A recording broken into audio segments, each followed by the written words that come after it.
Bonjour! Welcome to another episode of Cuisine Michelle. I'm Michelle. So today I'm continuing the Christmas countdown.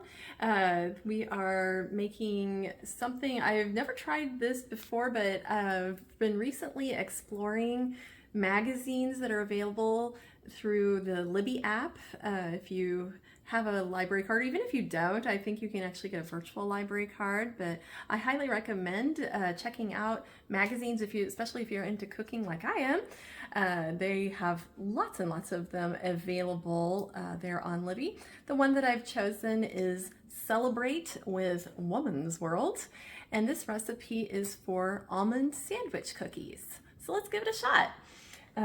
So here we are.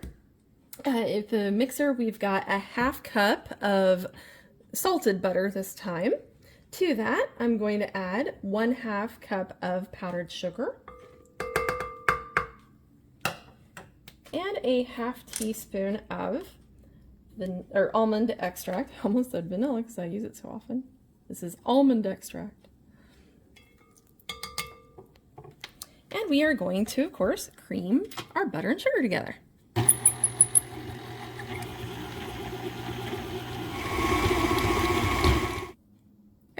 So now that I've got that all light and fluffy, you want to go about 2 minutes so that you can get it light and fluffy. I'm going to mix together the dry ingredients. So here I have already measured out 120 grams of all-purpose flour, that's 1 cup. And then to that I also added 48 grams, which is a 1/2 cup of almond flour. And I will also be putting in a 1/2 teaspoon of baking powder and a 1/4 teaspoon of salt. So I'm just going to give that a quick little mix. It doesn't say anything about actually mixing this together before doing this, but I thought, why not? It's a little better that way. But what it does say to do is we're going to take this mixture, and while the mixer is on low speed, we're going to be gradually adding it in.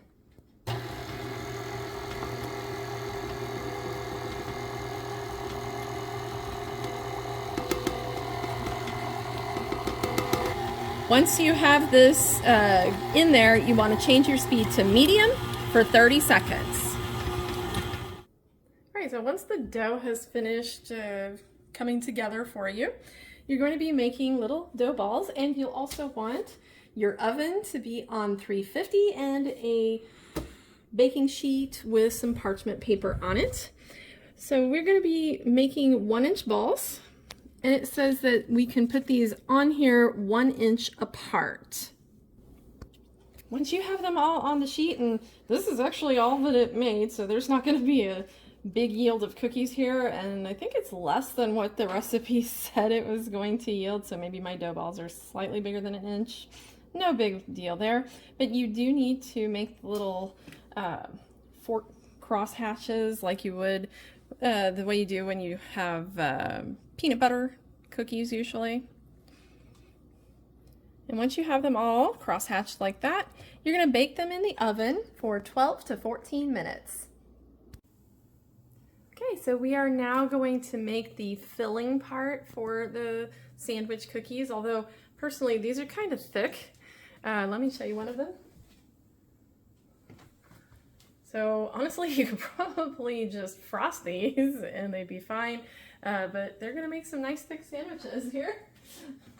Anyway, in the bowl, I've got a 1/4 cup of salted butter, and to that I'm going to be adding 1 1/4 cups of powdered sugar. Very powdered, apparently.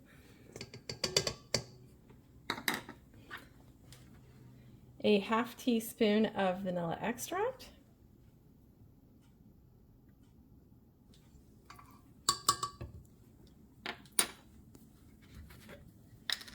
a tablespoon of milk,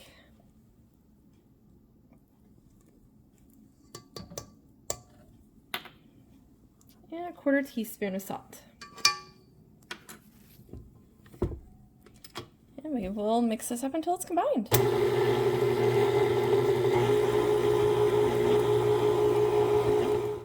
Okay, so now we are going to fill the cookies with this filling that we just made. So I'm going to put some in here so. Try not to get it all over my hands. That would be more fascinating.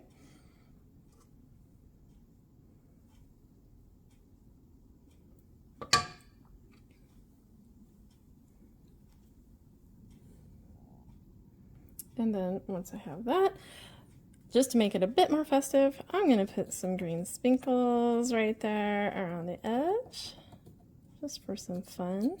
If I can get them to stay, that'll be fun. All right, I'm getting there, sort of.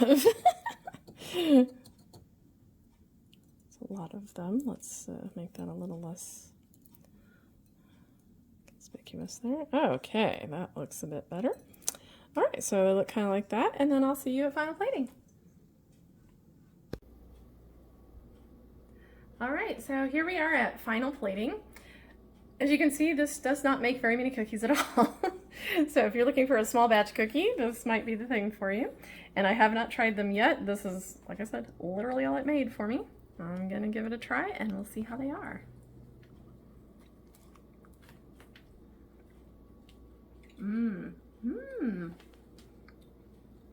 Really good. Very buttery. It has kind of a almost like shortbread quality to it, but in a cookie form, and not quite as dry as some shortbreads are. But anyway, really tasty. It's not overwhelmingly almond.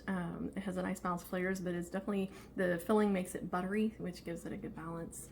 So totally recommend these to add to your Christmas plate. And thank you again for joining us for another episode of Cuisine Michelle. Be sure to share this with your friends, give it a like, and subscribe. Most importantly, again, thank you to recent subscribers and to all of the subscribers sticking with me. And make a comment. We'll see you next time. Au revoir.